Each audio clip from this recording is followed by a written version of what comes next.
அனைவருக்கும் வணக்கம். என் பெயர் தசரதன், வெள்ளக்குட்டை கிராமம். சார்கிட்ட ஒரு கேள்வி கேட்கணும்னு ஆசைப்படுறேன். அதுக்கு முன்னால 5 ஆண்டு நிறைவு செய்த சாணக்கியா சார், நீங்க வந்து நாம் தமிழர் கட்சி சீமான் அவர்களுக்கு ஏன் இன்னும் அந்த விவசாய கருப்பு சின்ன கொடுக்கணும்னு சொல்லிட்டு நீங்க ஒரு இது பண்ண அது அவருக்கு ஆதரவா பேசியிருந்தீங்க. அரசியல் சட்ட திட்டத்தில் கரெக்டா இருக்கு. எலெக்ஷன் கமிஷன்ல குறிப்பிட்ட தேதிக்குள்ளதான் விண்ணப்பிச்சாதான் உங்களுக்கு கொடுக்க முடியும்னு இருக்கு. அது அவரு பண்ணல, அந்த தேதியில பண்ணல, அதனால கொடுக்கல. நீங்க ஏன் அதை ஆதரிக்கீங்கன்னு ஒரு பிழைக்கும் ஒரு குற்றத்துக்கும் வித்தியாசம் இருக்கு நான் நினைக்கிறேன். ஒரு காலத்தை அப்ளை பண்ணலன்னா ஒரு mistake, it's not a crime. அவர் 30 லட்சம் வாக்குகளை வாங்கியிருக்கிறார், 70 வாக்குகளை வாங்கியிருக்கிறார். எனக்கும் அவருடைய கொள்கைக்கு முரண்பாடு இருக்கா இல்லையா முக்கியம் இல்ல, நியாயமா இல்லையா, அவ்வளவுதான். என் மனசாட்சிக்கு தேர்தல் ஆணையம் எக்ஸஸா பண்ணிருச்சுன்னு எனக்கு தோணுது. நான் அதை வெளிப்படையா சொல்றேன். நீங்க 100 பேர் நீங்க சங்கி சொல்றாங்க, ஆனா நான் திரு நாம் தமிழர் திரு சீமான் அவர்களுக்கு இழைக்கப்பட்ட அநீதி நினைக்கிறேன். எனக்கு எந்த குழப்பம் இல்லை. வணக்கம் சார். திரு அவர்கள் சொல்றது எனக்கு அதுல ஒப்புதல் இல்லை. ஏன்னா கொடுத்துருக்காங்க. நான் அவங்களை கூட வெயிட் பண்ணிட்டு இருக்கேன். கர்நாடகாவை சேர்ந்த ஒரு கட்சி சவுத் இந்தியாவில் 3 ஸ்டேட்ல அந்த சின்னத்தை கேட்டு அவங்க ஃபர்ஸ்ட் கம் ஃபர்ஸ்ட் பேசிஸ்ல அப்ளை பண்ணப்ப அவங்களுக்கு கொடுத்துருக்காங்க. அதுதான் எனக்கு தெரிந்த தேர்தல் ஆணையத்துக்கு ஆதரவா சொல்றேன். உங்களுக்கு தெரியும், தேர்தல் ஆணையத்தால் அதிகம் பாதிக்கப்பட்டோம்னா. ஆனா உண்மை என்னன்னா, இப்ப தமாகவுக்கு சைக்கிள் சின்னம் கிடைக்கும்னா அதுக்கு காரணம் தெலுங்கு தேசம் கட்சி அந்த ஸ்டேட்ல ஒன்றியா இருக்கு, நம்ம கட்சியில இல்ல. சமாஜ்வாடி கட்சி யூபியில தான் இருக்கு. இது ஒரு ஆல் இந்தியா பார்ட்டி ஆரம்பிச்சு 3 ஸ்டேட்ல எங்களுக்கு வேணும்னு கேட்டதால அவங்க கொடுத்துட்டாங்க. இதுல என்ன தவறு இருக்குன்னு எனக்கு தெரியும். வணக்கம் சார். திரு பாண்டே சார். இப்போ ரீசெண்டா ஒபினியன் போல்ஸ் எல்லாம் BJP is doing well. So தமிழ்நாட்டில் இப்போ அட்லீஸ்ட் 5 சீட்ஸ் வரைக்கும் போவாங்கன்னு சொல்றாங்க. ஸோ அதனால லாஸ்ட் டைம் 4th ஆனுவல் ஃபங்க்ஷன்லயே நம்ம அன்போல்டு ஓட்ஸை கான்சன்ட்ரேட் பண்ண சொல்ற மாதிரி நான் கேட்டேன். அப்போ நீங்க சொன்னீங்க அன்போல்டு ஓட்ஸ் இப்போதைக்கு போல் ஆகாதுன்னு. ஸோ இந்த வாட்டி அன்போல்டு ஓட்ஸ் கொஞ்சம் போலானா இந்த ஸ்விங்கு நல்லா பிஜேபி தமிழ்நாட்டில் 10 சீட் கிராஸ் பண்ணணும்ட்டு என்னுடைய ஆசை, விருப்பம். ஆசிரியரின் கருத்து இது குறித்து எவ்வளவு சீட் வின் பண்ணுங்கிறத நான் சாணக்கியால பிற்பகுதியில நான் சொல்றேன். இந்த நிகழ்ச்சியில நான் சொல்ல போறது இல்லை. ஏன்னா அதுக்கு ஒருத்தர் வெற்றி பெறுவாரா மாட்டாரா, எத்தனை சீட் வரும் அப்படிங்கிறதுக்கு 100 காரணங்கள் இருக்குது. நான் ஏற்கனவே சொன்னது போல தென் சென்னையில பாஜக ஜெயிக்குமா அப்படின்னா ஜெயிக்கலாம் அப்படிங்கிறது. தென் சென்னையில நிர்மலா சீதாராமன் அவர்கள் நின்றால் பாஜக ஜெயிக்குமா, ஜெயிச்சிடும். தென் சென்னையில நரேந்திர மோடி அவர்கள் நின்றால் ஜெயிக்குமா, கட்டாயம் ஜெயிக்கும். ஒரே தென் சென்னையில பாஜக சார்பா தாமரை சின்னத்துல 3 பேர் 3 விதமான வெற்றி வாய்ப்பு. அவ்வளவுதான் பாயிண்ட். சோ எதிர யார் நிக்கிறாங்க முக்கியம், இங்க யார் நிக்கிறாங்க முக்கியம், கூட்டணி எப்படி அமைகிறது முக்கியம். இது பல விஷயங்கள் சார்ந்தா பிஜேபி இந்த முறை யாரும் எதிர்பார்க்காத வாக்கு சதவீதத்தை பெறும். அதுல எந்த குழப்பமும் இல்லை. அது சீட்டா மாறுமா அப்படிங்கிறது இன்னும் இந்த சின்ன சின்ன குழப்பங்கள் தெளிந்த பிறகு நான் கட்டாயமா சொல்றேன். நன்றி பாண்டே சார். வணக்கம் சார். உங்களோட மோட்டிவேஷனல் ஸ்பீச்ல இருந்து நான் உங்க சேனல் பார்த்துட்டு இருக்கேன். இந்த ஆர்ட் ஆஃப் பேரண்டிங் நீங்க பேசுறது, அப்புறம் இந்த மோட்டிவேஷனல் ஸ்பீச் இந்த காலேஜ் லைப்ரரி அதெல்லாம் பேசுறது எல்லாமே பார்த்துருக்கேன். அதுல நீங்க என்ன இன்டர்வியூ கொடுத்துருக்கீங்க அப்படின்னா, இப்ப ரூலிங் பார்ட்டி யாரோ அதுக்கு ஆப்போசிட்டா நான் கொஸ்டின் கேட்பேன், அது எந்த கட்சியா இருந்தாலும் பரவாயில்ல, அவங்களுக்கு ஆப்போசிட்டா நான் கேட்பேன்னு சொல்லியிருக்கீங்க. இப்போ ரீசெண்டா நீங்க பேசுறதுல உங்க வே ஆஃப் ஸ்டைல்ல என்னன்னா, மேபி நீங்க ஹியூமரா பேசுறீங்களான்னு தெரியல, நீங்க பாலிடிக்ஸ் போவீங்களா சார், நீங்க எனக்கு ஒரு சீட் கொடுங்க அந்த மாதிரி அட்லீஸ்ட் ஒரு நுள்ளு சபாவாவது கொடுங்க அந்த மாதிரி, அதுக்கப்புறம் கொஞ்சம் பாத்துக்கோங்க அந்த மாதிரிலாம் நீங்க பாலிடிக்ஸ் போவீங்களா சார்? எனக்கு சகவாசமே அரசியல்வாதிகளோட தான். அதனால அவங்க என்ன பாடுபடுறாங்கன்னு தெரியும். நாம இழுத்து விட்டு ஜாலியா வேடிக்கை பார்க்கிற விட்டு அந்த பக்கம் நம்ம போறதெல்லாம் கிடையாது. வாக்கு அரசியலில் வெற்றி பெற காலை பிடிக்க நேரும், கழுத்தை நெரிக்க நேரும். எனக்கு அது செய்ய வேண்டிய அது ராஜ தர்மம், அது வேற. அது அப்படியே நசிக்கிட்டு போயிட்டே இருக்கணும், வர வழி கிடையாது. அதெல்லாம் சுலபமா சாத்தியம் இல்லை. எங்க அண்ணன் வாசல் அவர்கள் முதலமைச்சரா மாற முடியாதுக்கு 10 காரணம், அது ஒரு காரணம். அவர் யார் காலம் பிடிச்சது கிடையாது, யார் கழுத்து நெரிச்சது கிடையாது. அது வந்து ஒரு அரசியல், வாக்கு அரசியல் வேற. அது வந்து சாதாரண விஷயம் இல்ல. அது சத்திரியர்களுக்கான தர்மம், நமக்கான தர்மம் கிடையாது. நம்ம வேடிக்கை பார்த்துட்டு இவர் ஜெயிப்பார், இவர் தோப்பார். வணக்கம் சார்.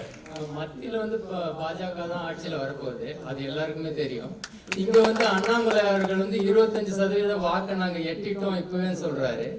25% வாக்கை வந்து இப்ப எட்டிட்டதுக்கு பிறகு தமிழ்நாடு அரசியல் எப்படி இருக்கும் சார்?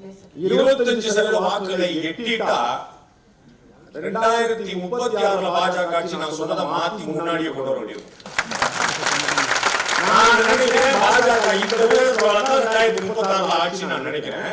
ஆனா 25% இந்த முறையே வந்துருச்சுன்னா அதற்கு முன்னாடி வந்ததற்கான வாய்ப்பு இருக்கு. 25 என்பது கனவாக இருக்கலாம், அது நனவாகிறதுக்கு ஓட்டு போடணும். கிரவுண்ட் ஒர்க் முக்கியம் மக்களே, கிரவுண்ட் ஒர்க் முக்கியம். உட்கார்ந்த இடத்துல ஓட்டு போடுறதுல யாரும் கிடையாது. நீங்க உட்கார்ந்துட்டே கால் மேல கால் போட்டுட்டா உங்களுக்கு 20% வந்து நினைக்காதீங்க. அவர் உழைக்கிறாரு, நீங்க உழைக்கிறாரா பாருங்க. வணக்கம். எஸ், என் பெயர் பிரேமா. இப்போ முன்னாடி கேட்ட கேள்விக்கு தொடர் கேள்விதான் எனக்கு. உங்களோட அண்ணாமலையோட வளர்ச்சியை உங்க மனசு ஏத்துக்க மறுக்குதோ? இந்த ஜோக் வந்து அண்ணாமலை அவர்கள் கேட்டா ரொம்ப ரசிப்பார். நேற்று ராத்திரி அவர் எனக்கு மெசேஜ் போட்டுட்டாரு. நான் பொதுவெளியில பேசுறதுல தான் சொல்றேன். நேற்று ராத்திரி பேசிட்டாரு, brother you are part of my family, I will definitely try to be there சொல்றாரு. இப்ப நாம இங்க பேசிக்கிட்டு இருக்கிற தருணத்துல அவர் வந்து பிரஸ் மீட் கொடுத்துட்டு இருக்காரு. பேசிக்கிட்டு பிரஸ் மீட்ல இருந்து எனக்கு மெசேஜ் போட்டுருக்காரு, பிரதர் ரொம்ப சாரி என்னால வர முடியல, மை சின்சியர் பிரேஸ் ஐ அம் வாட்சிங் you. This is how you play. நீங்க நினைக்கிற மாதிரி வந்து நான் யாரோடையும் தனிப்பட்ட முறையில் யாரோடும் இது பண்ணல. அண்ணன் சொன்ன கருத்து இங்க முரண்பட்டார். பாண்டே சொன்ன கருத்துல நான் முரண்படுறேன்னு, அண்ணனுடைய கருத்துல நான் முரண்பட்டு இருக்கிறேன். அதை நான் பின்னாடி சொல்ல போறேன். சரிங்களா? எனக்கு வந்து நேர்பட பேசி பழக்கம், நேர்பட பேசி பழக்கம். முகஸ்துதிக்காக நான் இப்ப நான் சொன்னேன், உங்க காதுல விடல. அவர் உழைக்கிறார், நீங்க உழைக்கீங்களான்னு கேட்டேன். அவர் உழைக்கிறார், யார் சொன்னேன்? உங்களுக்கு ஒரு யோசனை ஓடிக்கிட்டே இருக்குது, இப்படியா இருக்கும் பொழுது போல வீட்டுல. அதுக்கு நான் இல்ல. வணக்கம். வணக்கம். பாலமுரளிவர்மன் மேல்தளத்தில் இருக்கேன். வணக்கம். நீங்க எப்பவும் மேல்தளத்தில். உங்களுடைய நேர்மைக்கு எனது பாராட்டுகள். நாம் தமிழருக்கு இணைக்கப்பட்டது அநீதி என்ற நேர்மைக்கு பாராட்டுகள். இப்போ அண்ணன் மரியாதைக்குரிய டிடி அவர்கள் வந்து பதில் சொன்னாங்க. First come first serve. அதுக்கு கேள்விதான், அதுக்கு கேள்விக்கு தான் வரேன். இப்போ வந்து தேர்தல் கலை நிகழ்ச்சி இல்லை, ஆனா நம்ம ஏற்கனவே பதிவு பண்ணிட்டோம், நம்ம ஏற்கனவே விண்ணப்பிச்சிட்டோம். ஆனால் அந்த திட்டமிட்ட கர்நாடகாவை சேர்ந்த கட்சிக்கு ஒரு நிமிடம் அவர்கள் பதிவு செய்த அடுத்த வினாடியிலேயே அவங்களுக்கு கொடுக்கப்பட்டதுங்கிறது உங்களுக்கு எல்லாருக்கும் தெரிஞ்சது. அதை ஒட்டி தான் நீங்க சொல்றீங்க. இப்ப நான் கேட்கிற கேள்வி, அங்கீகரிக்கப்பட்ட கட்சி என்பது வாக்கு விழுக்காடு 2 நாடாளுமன்ற உறுப்பினர் குறிப்பிட்ட சட்டம் என்று ஒரு விதி இருக்குல்ல, கூட்டணி சேர்ந்து எல்லாரும் வாங்குகிற வாக்கு விழுக்காடு என்ற போது அந்த கட்சி அங்கீகரிக்கப்படுகிறது. அப்ப அந்த கட்சி தனித்தேனால் வாக்கு விழுக்காடு குறைவா தான் இருக்கும். அப்ப அது அங்கீகரிக்கப்பட்ட கட்சி ஆகாது. ஆனால் நாம் தமிழர் தனித்தே போட்டிட்டு வாங்குற வாக்கு விழுக்காடு அங்கீகரிக்கப்பட்ட விதத்தில் இருக்கு. அந்த அடிப்படையில முன்பே ஏற்படுத்தப்பட்ட கட்சி 4 தேர்தல்களை சந்தித்த கட்சி என்ற அடிப்படையில் தான் ஃபர்ஸ்ட் கம் ஃபர்ஸ்ட் சர்வ் தரப்பட வேண்டும் என்பதுதான் நம்மளுடைய வேண்டுகோள். அந்த அடிப்படையில் தான் அநீதின்னு சொல்றீங்க. ஏற்றுக்கொள்ளுங்க. நன்றி. வணக்கம். ராஜேஸ்வரன். ஒரு நபரோட கம்பேர் பண்ணி பேசுறது சரியில்லை. இருந்த போதும் நான் உங்களை வந்து முன்னாள் திரு அவர் பத்திரிகையாளரை கம்பேர் பண்ணி பார்க்கிறேன். அவர் வந்து கடந்த காலத்துல வந்து புரட்சி தலைவி அம்மாவை வந்து கேள்வி கேட்கிறேன். அம்மாவுக்கு உறுதுணையா இருந்து தமிழ்நாட்டுல அரசியல் இல்ல கேள்வி கேட்கிறேன். கேள்வி ஒரு நிமிஷம் கேளுங்க. நான் வந்து மக்கள் செல்வரோட தொண்டன் அந்த முறையில கேட்கறதுனால கேட்கிறேன். அம்மாவுக்கு உறுதுணையா இருந்து தமிழ்நாட்டுல ஆட்சி அமையத்துக்கு ஒரு பின்புலமா சோழர்கள் இருந்தாங்க. அவரை மாதிரியே நீங்க செயல்படும் நேர்மையா யதார்த்தமாக ஸ்ட்ரெயிட் ஃபார்வர்டா பேசுற நீங்க உங்கள் நண்பர் என்று சொல்லும் அம்மாவின் வாரிசாக தரும் மக்கள் செல்வருக்கு ஆட்சி தமிழ்நாட்டுக்கு அவர் போல் நின்று நீங்க பின் நின்று சப்போர்ட் பண்ணுவீங்களா? உங்களுக்கு மாவட்ட செயலாளர் உறுதி இல்ல அது மாவட்ட செயலாளர் இருக்கீங்க. அது மாவட்ட செயலாளர் இருக்கீங்க.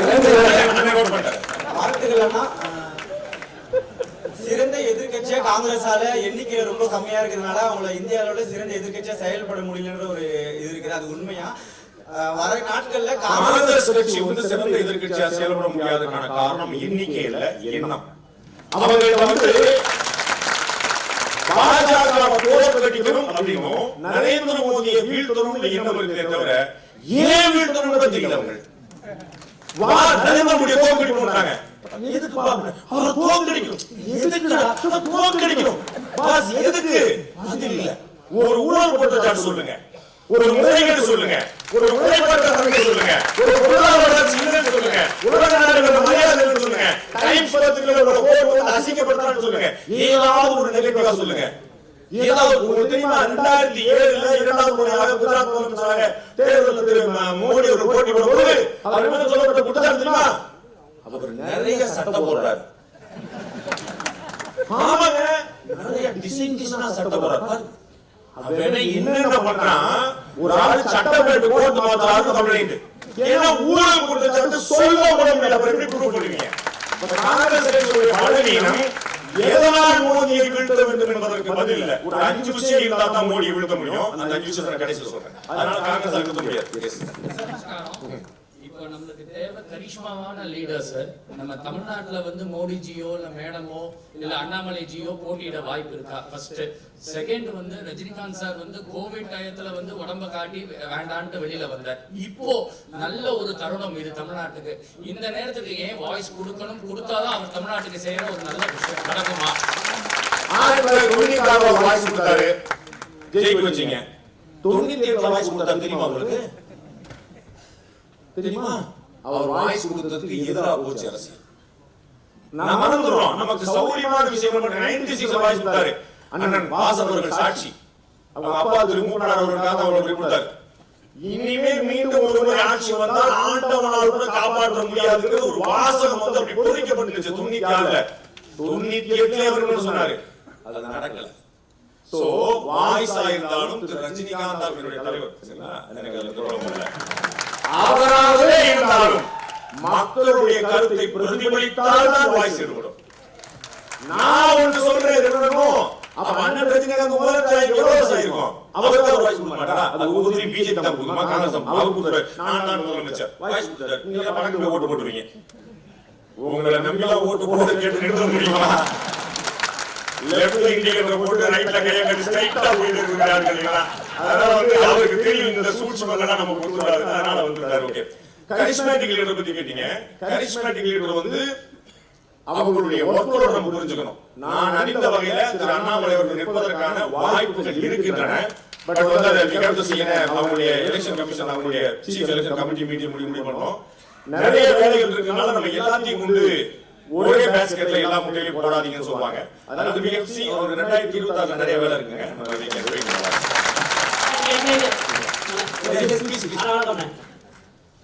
நீங்க வந்து இந்திய தலைவர்கள் அத்தனை பேரையும் சந்தி டிவில பேட்டி எடுத்தீங்க. எல்லா பேட்டியிலையும் நிறைய தலைவர்கள் எடுத்திருக்கீங்க. அந்த தலைவர்கள்ல எங்க அண்ணன் டிடிவி அவர்கள் அவர் வந்து தனித்துவம் ஏதாச்சும் ஒண்ணு சார் வணக்கம். சார் வணக்கம். புதுசா விஜய் கட்சி ஆரம்பிச்சிருக்காரு. அவருடைய அறிவிப்புல பாத்தீங்கன்னாக்க மதவாதம், சமூக நீதி, மொழி இது இடம்பெற்றிருக்கு. பொதுவாகவே இந்த தமிழ்நாட்டு அரசியல்ல மதவாதம், சமூக நீதி, இந்த மொழியை தாழ்ந்து யாருமே அரசியல் பண்ண முடியாதா? ஏன்னா ஒட்டுமொத்தமா பிஜேபியை தவிர்த்து பாத்தீங்கன்னா எல்லா அரசியல் கட்சிகளுமே இந்த 3 விஷயங்கள் மட்டுமே எடுக்கிறாங்க. இதுக்கு என்ன காரணம்? திரு விஜய் அவர்களுக்கு நல்ல அட்வைசர் அமையலங்கிறதான் காரணம். புதுசா ஒரு விஷயம் சொல்லாம வேற ஒரு நெரேட்டிவ் செட் பண்ணாம கதைக்காவாது. திரு அண்ணாமலை அவர்கள் வருவதற்கு முன்னால் டாக்டர் தமிழிசை சவுந்தரராஜன், அதுக்கு பிறகு திரு டாக்டர் எல் முருகன், இந்த 2 பேர் தான் அந்த ட்ரெண்ட கொஞ்சம் மாத்துறவங்க. அதற்கு முன்னாடி திரு பொன் ராதாகிருஷ்ணன், திரு பி. கணேசன் எல்லாம் ரொம்ப தன்மையா, ரொம்ப மென்மையா, ஒரு அமைதியா, திரு வாசன் அவர்கள் மாதிரி எதிர்ப்போ கூட அவர் வந்து அவர்கள் செய்வது சரியில்லை, அது மாத்திரமல்ல அப்படின்னு சொல்றாரு. அண்ணாமலை வந்து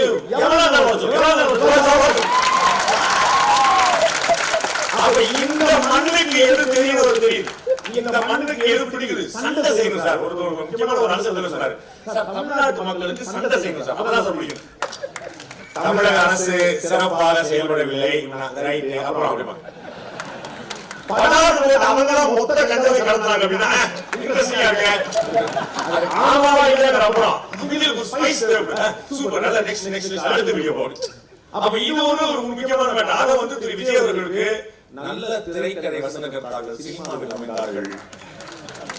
இங்க பார்க்கணும் அமைகிறாங்களா? எஸ் ப்ளீஸ் ப்ளீஸ் சார் நமஸ்காரம் சார். தமிழகத்துல இந்து சமய அறநிலையத்துறை மேற்பார்வையில் இருக்கும் திருக்கோயில்களில் பல முறைகேடுகள் நடக்கிறது. அதை பத்தி வைணவ மத குருமார்களுக்கோ இல்லை ஒரு இந்து மத குருமார்களுக்கோ ரொம்ப இக்னரண்டா இருக்காங்க அதை பத்தி. இதே மதுரையாதீனம் வந்து அதை பத்தி முதல்ல வாய்ஸ் ரைஸ் பண்ணாங்க, இப்போ ஒன்றும் பெருசா பேசுறதை பத்தி. ஸோ இப்படி இருக்கிற பட்சத்துல வந்து மத குருமார்கள் அண்ணாமலைஜி சொல்றாரு இது மாதிரி வந்து முதல் கையெழுத்திலே நாங்கள் வந்து இந்து சமய அறநிலையத்துறையை வந்து நீக்கிடுவோம் அப்படின்றான். ஸோ இந்த மாதிரி இருக்கிற பட்சத்தில் மதகுருமார்களுக்கும் அதை பற்றி பொறுப்பு இல்லை. ஸோ இந்த மாதிரி இருக்கும்போது இந்து சமயத்துறை கோயிலை விட்டு வெளியே போனால் நமக்கு அது பாதகமாக இருக்குமா இல்லை சாதகமாக இருக்குமா? ஏன்னா அது அடுத்தது யார் அதை வந்து இந்து சமய அறநிலையத்துறை வந்து வெளியே போகாது, அது இப்போதைக்கு நடக்காது. அதை சரி பண்றதுக்கான முயற்சிகள் தொடர்ந்துகிட்டே இருக்கும். ஏதோ ஒண்ணுமே வந்து ஓவர் நைட்ல நீங்க காலி பண்ணி அபாலிஷ் பண்ணி கொண்டு போக முடியாது. அதை சரி பண்றதுக்கான முயற்சிகள் நடக்கும். அது வந்து லாங் வேட்டுக்கும் நம்ம பார்ப்போம். மத குருமார்கள் பத்தி விதால் ஹியூமிலிட்டி ரொம்ப தன்மையோட அவர்கள் இக்னோரண்டாலாம் இல்ல, சைலண்டா இருக்காங்க. வைஷ்ணவ மத குருமார்கள் எல்லா மத குருமார்கள் வேண்டாம், அதுக்கு மேல நான் பெரியவர்கள் நான் பேசுறேன். ஓட்டிங் கம்பல்சரி ஆகுமா? அந்த ஆதார் பேங்க் அதெல்லாம் இணைக்கிற மாதிரி ஓட்டர் கார்டு சேர்த்து இணைக்கலாமா? அது வருங்காலத்தில் வருமா?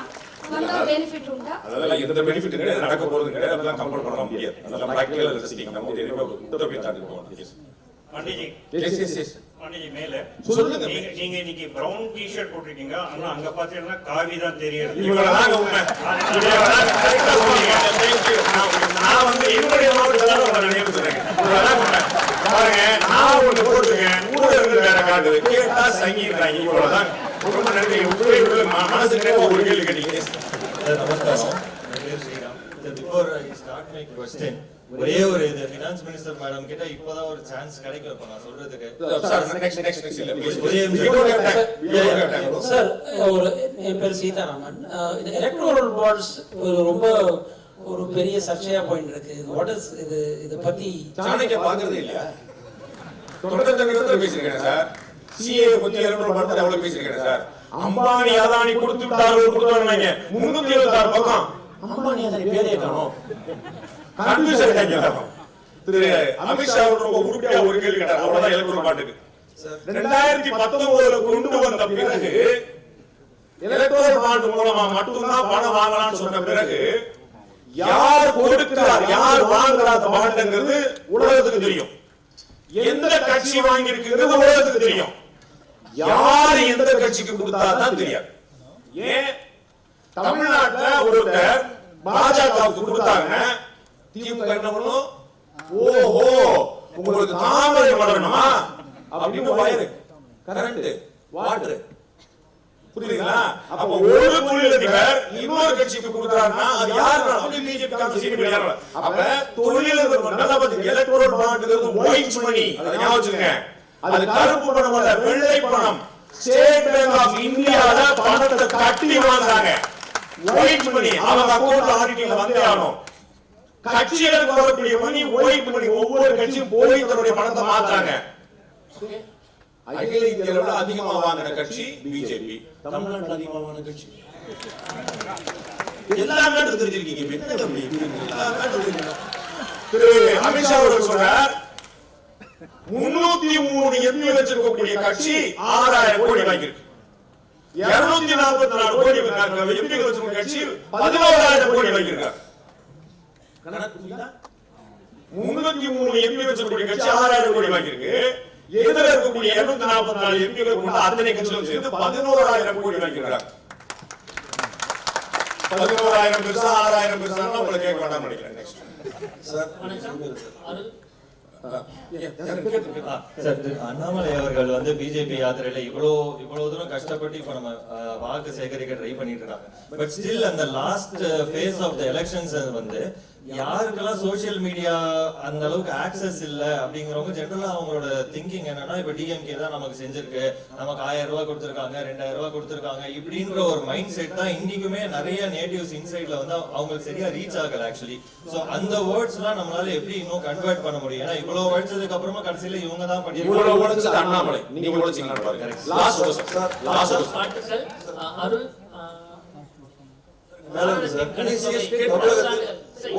தமிழகத்தில் கோயில்கள் இடிக்கப்படுவது, கோயில் சொத்துக்கள் சிலைகள் கொள்ளையடிக்கப்படுவது, கோயில் நிலங்கள் அபகரிக்கப்படுவது தொடர்கதையாக இருக்கிறது. இது போதாது என்று கோயில் உண்டியல் வருவாயை இந்து சமய அறநிலைத்துறை எடுத்துக்கொள்கிறது.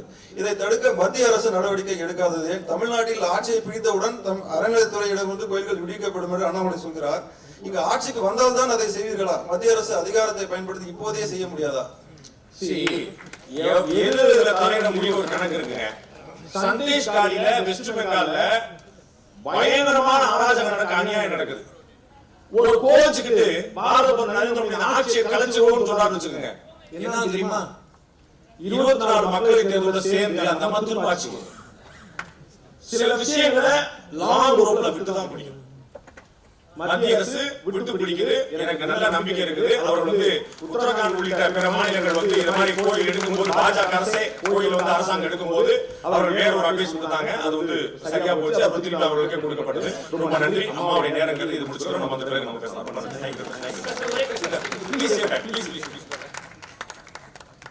கேள்விகளுக்கும் பதில்களுக்கும் நன்றி. சொன்னேனே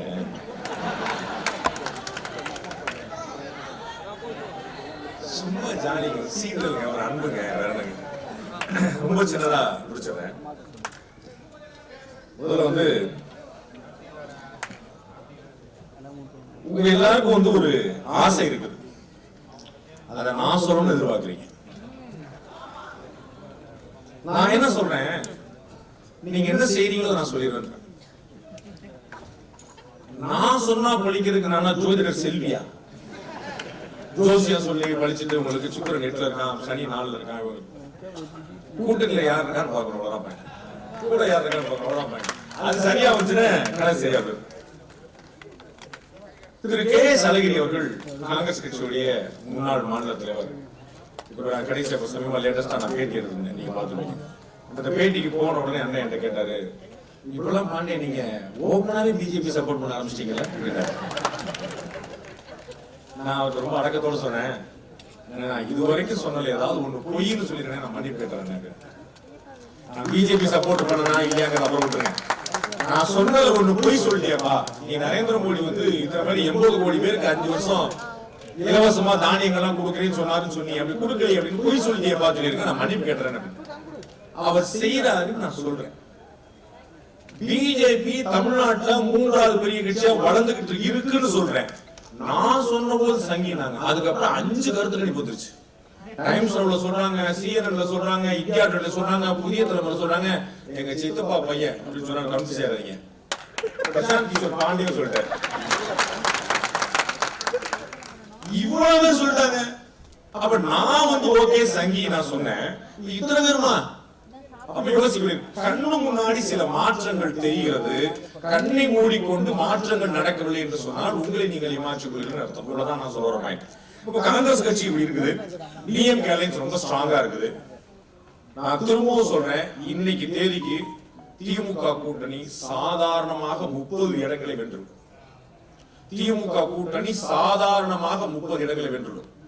அதற்கு மேல நீங்க ஒண்ணு விரும்புனீங்க அப்படின்னா, இல்ல பாஸ் பாண்டே சொல்றது தப்பு, இந்த முறை பாண்டியோட கணிப்பை நாங்க கொய்யாக்க போறோம், திமுக 30 அடிக்க போறது இல்ல, நாங்க பாரு என்ன பண்றோம் அப்படின்னு நீங்க நினைச்சீங்கன்னா அதற்கு தேவை ஹார்ட் ஒர்க்.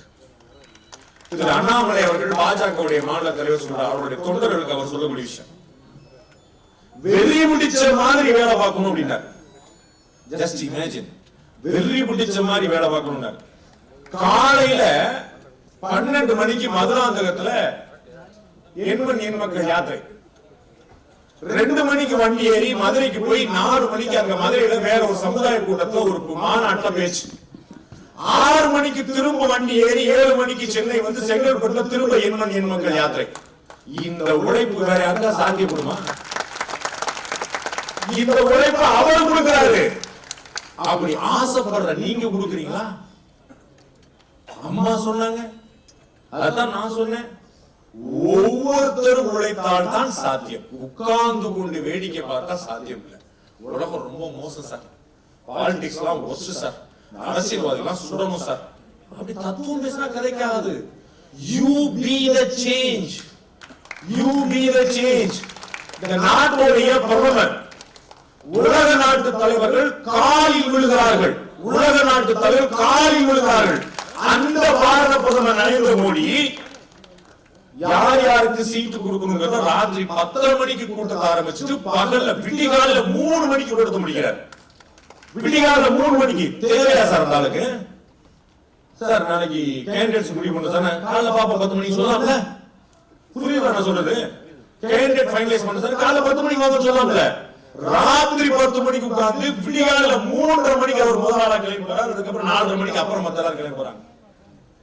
திரு சரத்குமார் அவர்கள் தன்னுடைய சமத்துவ மக்கள் கட்சியை பாஜகவோட இணைச்சார். அதற்கான ஃபைனல் கான்வர்சேஷன் எத்தனை மணிக்கு நடந்தது தெரியுமா? முத நாள் ராத்திரி 2 மணிக்கு. 2 மணி நீங்க என்ன பண்ணிட்டு வந்தீங்க ராத்திரி? இப்ப மட்டும்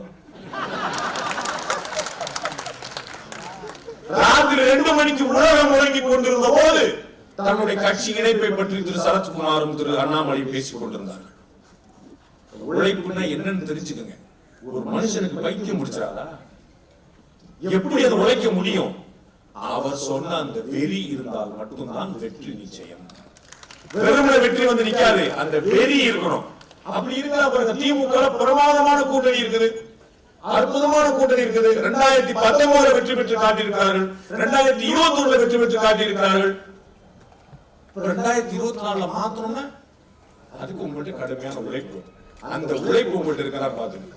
அகில இந்திய அளவுல நரேந்திர மோடி அவர்களை வெல்ல முடியாத அனைவரும் நம்புறாங்க. என்ன காரணம்? 5 முக்கியமான பாயிண்ட் தான் காரணம் நரேந்திர மோடியை வெல்ல முடியாமல் இருப்பதற்கு. அவரை வெல்வதற்கான வாய்ப்பும் இருக்குது இந்த 5 விஷயங்கள் இருந்தால். ஒன்று, ஒவ்வொரு தேர்தலுக்கும் புத்தம் புதிய கோஷங்கள். நரேந்திர மோடியை இந்த நாட்டின் பிரதமராக்குவது, இந்தியாவை மைய தலைமை கொள்ள வைப்பது, இந்தியாவை வல்லரசாக்குவது, இப்படி வேறு வேறு திசைகளை கொண்டு போகும்போது அது பயங்கரமான ஒரு ஊக்கத்தை கொடுக்கும். இரண்டாவது, மக்கள் நலத்திட்டங்கள். இந்தியாவில் இருக்கக்கூடிய 140 கோடி மக்களும் ஏதேனும் ஒரு வகையில் மத்திய அரசால் பலன் பெற்றவர்களாக இருக்கிறார்கள். ஏதேனும் ஒரு வகையில 140 கோடி மக்களுக்கு வீடு தேடி வந்து நீங்க மத்திய அரசுடைய உதவி. பயனாளிகள் எண்ணிக்கை, ஹிந்தியில லபார்த்திம்பாங்க, பயனாளிகள். மூன்றாவது, RSS மாதிரி சர்வ பரித்தியாகம் பண்ணக்கூடிய பின்னாடி இருக்கக்கூடிய இயக்கம். நாலாவது, பாரதிய ஜனதா மாதிரி அமைப்பு ரீதியாக பலம் கொண்டிருக்கக்கூடிய இந்தியாவிலேயே உலகத்திலேயே பெரிய அரசியல் இயக்கம். ஐந்தாவது, யாராலும் ஒப்பாரும் மிக்காரும் இல்லாத இருக்கக்கூடிய பாரத பிரதமர் நரேந்திர மோடி மாதிரியான ஒரு தலைமை. இந்த 5 விஷயங்கள் தான் பாஜகவை இதுவரை ஆட்சியில் வைத்தது, இனிமேலும் ஆட்சியில் வைக்க போகுது. அது இல்லாத போனால்தான் காங்கிரஸ் கட்சியால் அடுத்து வர 5 விஷயங்களை சமாளிக்க முடியல. கீழே தமிழ்நாட்டில் அவர்கள் வலுவான கூட்டணியை வைத்திருக்கிறார்கள். இங்க உங்களுக்கு வலுவான மாநில தலைமை இருக்கலாம். பாஜக அந்த அளவுக்கு அமைப்பு ரீதியாக பலமடைந்திருக்கிறதா என்று பார்க்க வேண்டும். அந்த அளவுக்கு வலுவான கூட்டணி வைத்திருக்கிறதா என்று பார்க்க வேண்டும். பயனாளிகளை நீங்கள் சென்று சந்தித்திருக்கிறீர்களா என்று பார்க்க வேண்டும். பயனாளிகள் இருக்கிறார்கள். அது பாஜக அரசால் கிடைத்த பயன் என்பதை நீங்கள் கொண்டு சேர்த்திருக்கலாம் என்று பார்க்க வேண்டும். எனவே உங்கள் கனவு எனக்கு புரிகிறது. அதை சொல்ல வேண்டும் என்று நான் சொல்ல வேண்டும் என்று நீங்கள் ஆசைப்படுகிறீர்கள். நான் சொல்ல காத்திருக்கிறேன். நடக்குமையானால் நடப்பதும் நடக்காமல் இருப்பதும் உங்களுடைய கையில் இருக்கிறது. ஏப்ரல் 19ஆம் தேதி வெள்ளிக்கிழமை, வெள்ளி சனி ஞாயிறு 3 நாள் லீவு நினைக்கிறேன். இதை சொல்லவே இல்லை பாண்டே. நல்ல மேட்டர். வெள்ளிக்கிழமையா அப்படின்னு சொல்லிட்டு வெள்ளி சனி ஞாயிறு 3 நாள் லீவுக்கான பிளான் பண்ணக்கூடாது. வெள்ளிக்கிழமை உங்களுடைய தலையெழுத்தை தீர்மானிக்க போகிற நாள் என்பதை ஞாபகம். உங்களுடைய தலையெழுத்தை தீர்மானிக்க போகிற நாள். திரு அமித்ஷா அவர்கள் சொல்கிறார், எங்களிடம் கடந்த 10 ஆண்டுகளுக்கான ட்ராக் ரெக்கார்டு இருக்கிறது, அடுத்த 25 ஆண்டுகளுக்கான தொலைநோக்கு பார்வை இருக்கிறது. அப்ப ஒவ்வொரு கட்சியிலும் ஏற்கனவே சொன்ன போல காங்கிரஸ் கட்சி நரேந்திர மோடியை தோற்கடிக்க விரும்புது. அம்மா சொன்னாங்க, ஓகே சூப்பர், நரேந்திர தோற்கடிச்சிருவோம். நான் வரேன் பிரச்சாரத்துக்கு, எனக்கு எந்த பிரச்சனையும் இல்ல. எதனாலன்னு சொல்லுங்க, எதனால சொல்லுங்க. ஊழல்வாதிகள் நிம்மதியா இருக்க முடியல. ஒரு பாயிண்ட் சொல்லுங்க. இல்ல இவர் ஊழல் பண்றாரு, இவர் ஒரு பாரபட்சமா நடக்கிறாரு. எந்த குற்றச்சாட்டும் சொல்ல முடியாமல் ஒரு அரசாங்கம் இருக்கும்போது இப்படிப்பட்ட ஒரு அரசாங்கம் இனியும் தொடர வேண்டும் என்று நினைக்கிறேன். அப்ப அந்த சிந்தனையோடு நீங்கள் உங்களுடைய மனதில் என்ன இருக்கு அப்படிங்கிறத மக்கள் அம்மாவுடைய வேண்டுகோள்படி மக்கள்கிட்ட கொண்டு போய் நல்ல அரசு. நான் சொன்னேன் அதிமுக திமுக பாஜக நான் பேசுறேன். உங்கள் மனதில் ஒரு நல்ல அரசு வேண்டும் என்று நினைத்தீர்களானால் நீங்கள் உழைக்க தயாராகுங்கள். நீங்கள் உழைப்பது உங்களுக்காக, உங்களுடைய அடுத்த தலைமுறைக்காக. இவ்வளவு நேரம் நீங்க பொறுமையா இருந்தீங்க.